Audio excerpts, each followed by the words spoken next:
घर घर में रामायण की मंथरा के नाम से मशहूर ललिता पवार।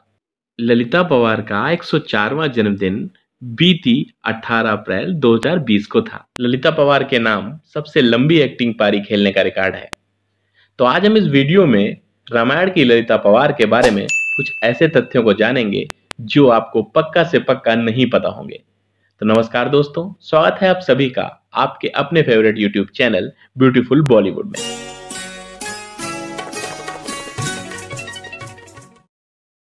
इस वीडियो के अंत में हम ललिता पवार और सुर कोकिला लता मंगेशकर जी से जुड़ा एक किस्सा बताएंगे, जिसको जानकर आपको लगेगा वाह क्या बात है ललिता पवार की।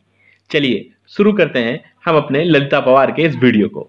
ललिता पवार के पिता लक्ष्मण राव सगुन नासिक में अमीर बिजनेसमैन थे।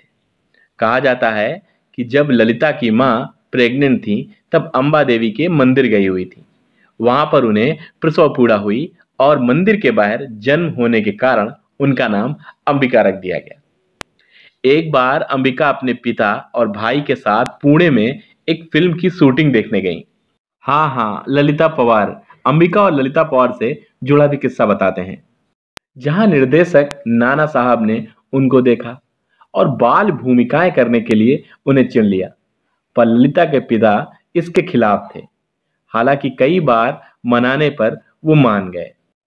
1928 में रिलीज हुई राजा हरिश्चंद्र से ललिता पवार ने 9 वर्ष की उम्र में एक्टिंग करियर की शुरुआत की। बाद में उन्होंने 1940 के दशक में कई साइलेंट फिल्मों में लीड रोल प्ले किया। कई फिल्मों में उनके नाम बदल बदल कर रखे गए। फिर अपने बैनर तले पहली फिल्म दुनिया क्या है में उन्होंने अपना नाम ललिता रख लिया, क्योंकि उन्हें ऐसा लगता था अंबिका नाम फिल्म के लिए सही नहीं रहेगा। हालांकि उन्हीं दिनों उन्होंने देवी खजाना फिल्म में स्विमिंग सूट भी पहना। ललिता ने उस दौर में कई तरह के टैबू ब्रेक किए हैं। उस दौर में अभिनेत्रियों को अपने गाने खुद गाने पड़ते थे, इसलिए ललिता ने बकायदा शास्त्रीय संगीत की शिक्षा भी ली थी। बुलंद आवाज की धनी होने के कारण उन्होंने कई फिल्मों में गाने गाए। भारतीय सिनेमा में सबसे लंबी पारी खेलने वाली महिला एक्टर के रूप में ललिता पवार का नाम Guinness book of world record में दर्ज है। रामानंद सागर की रामायण सीरियल में जब हमने मंथरा को देखा तो मन में यही किरदार हमेशा के लिए छप गया कि मंथरा की आंख थोड़ी सी दबी हुई थी, पर ऐसा नहीं था। ऐसा एक दुखद पूर्ण घटना के कारण हुआ। इस घटना के बारे में खुद ललिता ने एक इंटरव्यू में बताया था। चंद राव की एक फिल्म में मैं भगवान दादा के साथ काम कर रही थी। सीन कुछ यूं था, हीरो को मुझे थप्पड़ मारना था और मुझे नीचे गिरना था। हुआ भी कुछ यूं ही, भगवान दादा ने मुझे थप्पड़ मारा और मैं नीचे गिर गई। लेकिन इस दौरान मैं वाकई में बेहोश हो गई थी और मेरे कान से खून निकलने लगा था। दूसरे दिन मुझे पैरालिसिस हो गया और दाहिनी आंख सिकुड़ गई। मायापुरी को 1975 में दिए गए इंटरव्यू में ललिता पवार ने एक बड़ी रोचक बात बताई। बहुत पहले महाराष्ट्र में एक प्रोग्राम हुआ था।